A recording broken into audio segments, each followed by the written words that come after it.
স্ত্রীকে ভালোবাসো কোনো বাধা নাই, তবে আল্লাহরে বলো মালিক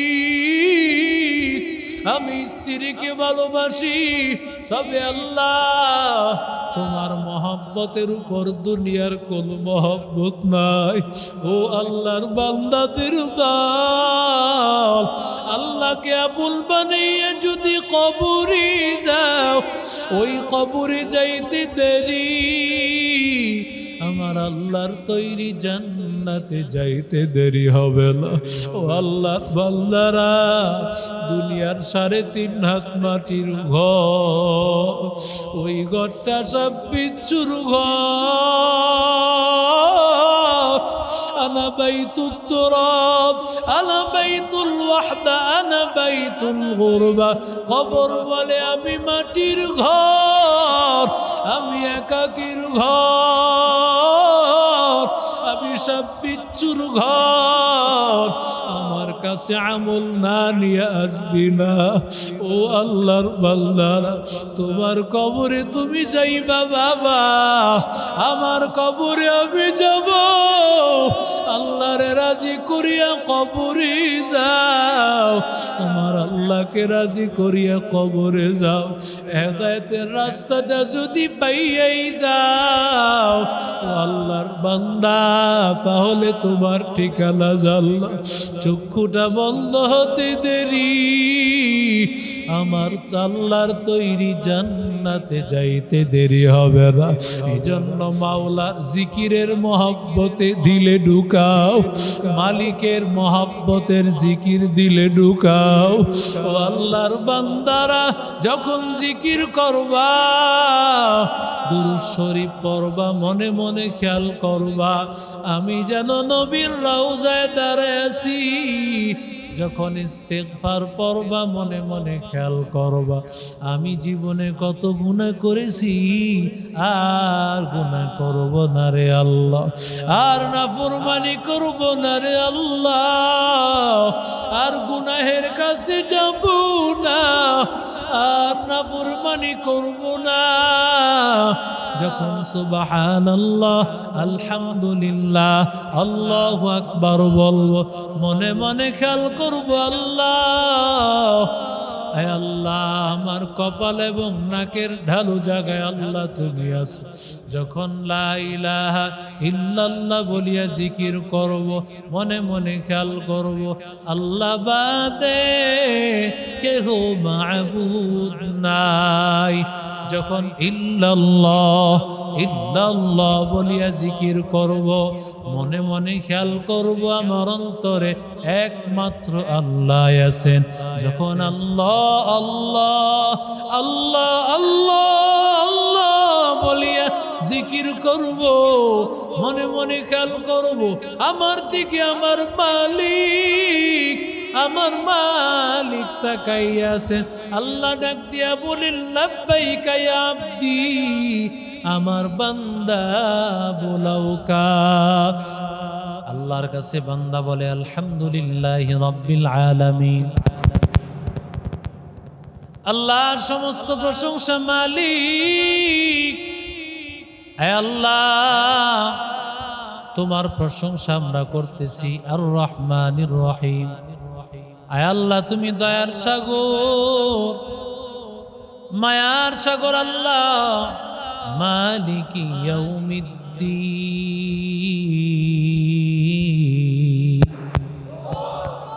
আল্লাহ তাআলাকে বলতেছেন আল্লাহ তুমি বিচার দিবসের আল্লাহ, তুমি মালিক, বিচার দিবসের মালিক আল্লাহ। তিনটা প্রশংসা করার পর আল্লাহ তাআলাকে আরো বলতেছেন ইয়াকা না'বুদু ওয়া ইয়াকা নাস্তাঈন। আয় আল্লাহ তোমার ইবাদত করি, তোমার কাছে সাহায্য কামনা করি, দুনিয়ার কারো ইবাদত করি না আল্লাহ, দুনিয়ার কারো কাছে সাহায্য চাই না আল্লাহ, শুধুমাত্র তোমার কাছে সাহায্য চাই। তুমি ছাড়া আমাদের আপন কেউ নাই, তুমি ছাড়া আমাদের আপন কেউ নাই, তুমি ছাড়া আমাদের কেউ নাই আল্লাহ। এবার বান্দা কেন আল্লাহর প্রশংসা করেছে, আল্লাহর কাছে কিছু চায়। আল্লাহ বলে, ও গোলাম কি চাইবি?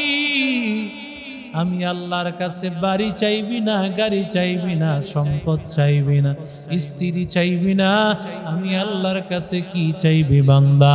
আমি আল্লাহ তোরে শিখায় দিলাম, ইহদিনাস সিরাতাল মুস্তাকিম।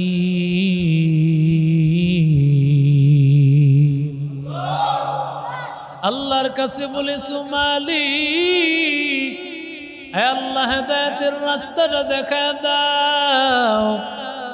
আল্লাহ সরল সঠিক রাস্তাটা আল্লাহ তুমি দেখা দাও, হেদায়েতের রাস্তা দেখা দাও। সিরাতে মুস্তাকিমের রাস্তা মানে হেদায়েতের রাস্তা, যেই রাস্তা জান্নাতের রাস্তা, ওই রাস্তার নাম সিরাতে মুস্তাকিম। যেই রাস্তায় বান্দা উঠবে আমার আল্লাহর পরিচয় পাওয়া যাইবে, যেই রাস্তা উঠবে নবীর পরিচয় পাওয়া যাইবে। সাহাবীরা বলেছেন, ও নবী মাসসিরাতুল মুস্তাকিম, ও নবী সিরাতে মুস্তাকিম এটা আবার কি জিনিস? নবী আমার ডাক দিয়া বলেন, ও সাহাবায়ে কেরামের দল, সিরাতে মুস্তাকিম হলো মা আনা আলাইহি ওয়া আসহাবি, যেই কথা, যেই মত এবং আদর্শ আমি রাহমাতুল লিল আলামিন পালন করি এবং আমার সাহাবায়ে কেরামেরা পালন করে। ভালো করে বুঝে নাও, সেটাই হলো সিরাতে মুস্তাকিম। আমি নবীর পথ, আমি নবীর আদর্শ, আমার সাহাবায়ে কেরামের আদর্শ, এটাই হলো সিরাতে মুস্তাকিম। এটা ছাড়া কোনোটা সিরাতে মুস্তাকিম না। তাহলে যেই কথা নবী বলেন নাই সেটা কোনোদিন সিরাতে মুস্তাকিম না। যেই কথাগুলো সাহাবায়ে কেরামের যুগে ছিল না, যেগুলো নবীর আমলে ছিল না, সাহাবায়ে কেরামের যুগে ছিল না, তাবিঈদের যুগে ছিল না, খায়রুল কুরুনি করনি সুম্মাল্লাযীনা ইয়ালুনাহুম সুম্মাল্লাযীনা ইয়ালুনাহুম, তিনটা যুগ সেরা। একটা হলো নবীর যুগ, আর একটা হলো সাহাবায়ে কেরামের যুগ, 3 নম্বর হলো তাবিঈদের যুগ। এই 3 যুগে যদি কোনো জিনিস না হয়, বুঝতে হবে সেটা কোনোদিন নবীর কথা না, সেটা সাহাবীদের কথা না, ওটা সিরাতে মুস্তাকিমের পথ হতে পারবে না। ওই রাস্তায় চলবে জাহান্নামে যাবে। আর সাহাবায়ে কেরাম যেই কথা বলেছেন, নবী যেই কথা বলেছেন, কোরআন যেই কথা বলেছেন, ওটা মানতে দেরি, জান্নাতে যাইতে দেরি হবে না।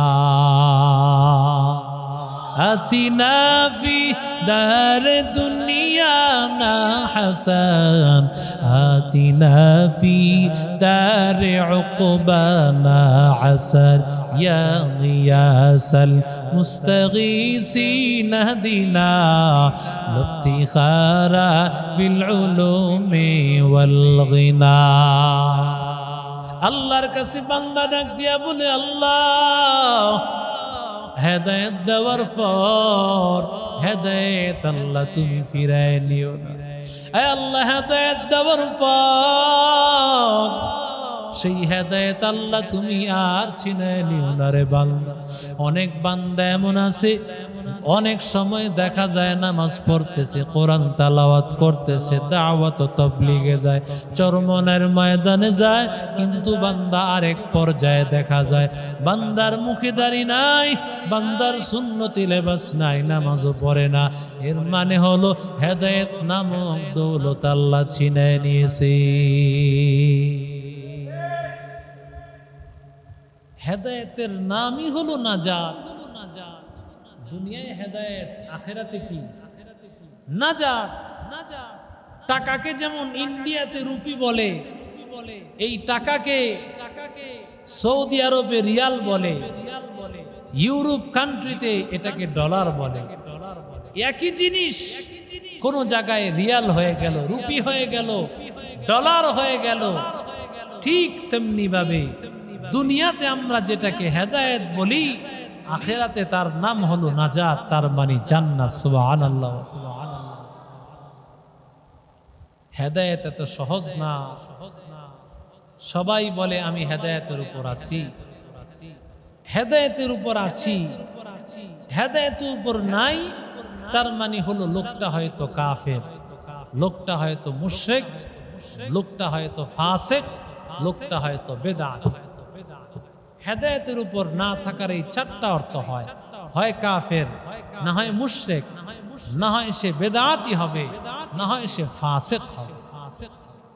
দুনিয়ার মানুষকে যদি বলা হয় যে ভাই আপনি কি গুমরাহ, সে সাথে সাথে দেখবেন তেলে বেগুনে জ্বলে উঠছে। তার মানে সবাই দাবি করতে চাই আমি গুমরাহ না, আমি হেদায়েতের উপর আছি।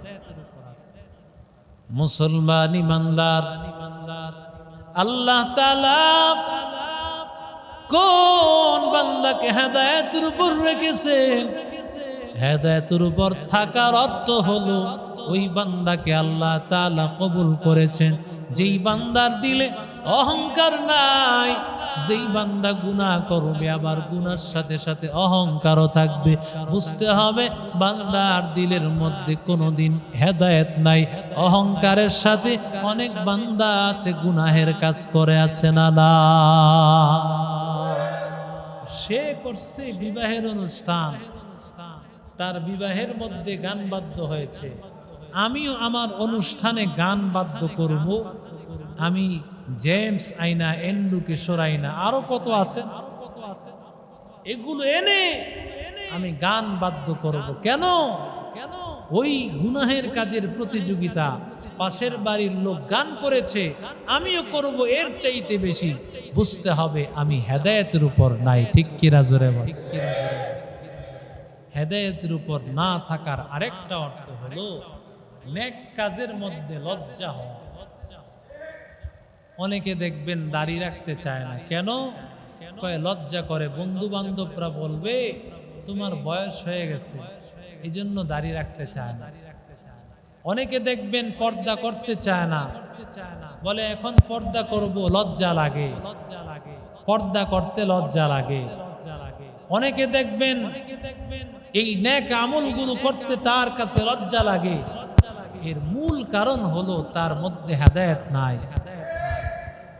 যে মানুষের মধ্যে হেদায়েত থাকবে না, সেই মানুষ কোনোদিন আল্লাহর জান্নাত পাবে না। মা আসফালা মিনাল কাবাইনি মিনাল ইজারি ফিন নার। কিছু মানুষ এমন আছে দেখবেন চলতে ফিরতে ঝাড়ু দেয়, এদেরকে ঝাড়ুদার বানাইছে, টাকনোর কাপড় দিয়া হেসরাইতে থাকে আর জমিন ঝাড়ু দিতে থাকে। এটা অহংকারের সাথে লজ্জাজনক ভাবে সে এই যে টাকনুর কাপড়টা উঠায় না কেন, টাকনুর কাপড় উঠাইলে তাকে খেত খেত লাগে। বুঝা গেল নেক কাজ করতে তার কি লাগে? লজ্জা লাগে। সুতরাং তার মধ্যে কি নাই? হেদায়েত নামক দৌলত নাই তার মধ্যে। কারো কাছে যদি নামাজ পড়তে লজ্জা লাগে তাহলে বুঝতে হবে, কারো কাছে যদি দাড়ি রাখতে লজ্জা লাগে, স্ত্রী আমাকে বলবে তুমি বুড়া হয়ে গেছো, তাহলে বুঝা গেল স্ত্রীর মহাব্বতে আল্লাহর ভালোবাসা তুমি পাইতে পারো নাই, তোমার মধ্যে হেদায়েত নাই, তোমার ঠিকানা জাহান্নাম। ঠিক কিনা জোরে বলে? হেদায়েতের বিকল্প তো আর কিছু নাই। যার মধ্যে হেদায়েত নাই সে তো জাহান্নামী হয়ে যাবে।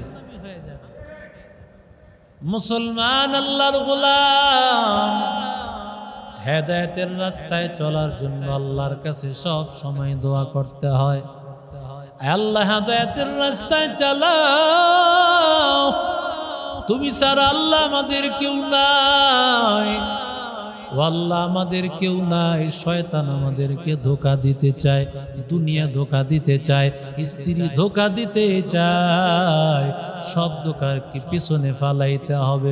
বুঝতে হবে আমার স্ত্রী আপন না, আমার সন্তান আপন না, আমার পরিবার আপন না, একমাত্র আপন আমার মালিক, আমার আল্লাহ আমার আপন। আমার আল্লাহকে আপন বানাইয়া কবরে যাও, ও ও আল্লাহর বান্দাদের দল, কারণ আমার আল্লাহ সারা কবরে কাউরে তালাশ করে পাইবা। আজকে স্ত্রী আপন, আজকে সন্তান তোমার আপন, মা বাবা তোমার আপন, কিন্তু কবরের জগতে যখন যাইবা, চক্ষুটা যখন বন্ধ হয়ে যাবে, ডানে বামে তাকায় দেখবি কেউ তোমার নাই, কেউ নাই, তোমার মা নাই, বাবা নাই, তোমার আপন বলতে কেউ নাই, নাই, নাই, আমার আল্লাহ বাদে কেউ মাবুদ নাই। ও আল্লাহর বান্দারা, দিল থেকে সন্তানের মহব্বত সরায়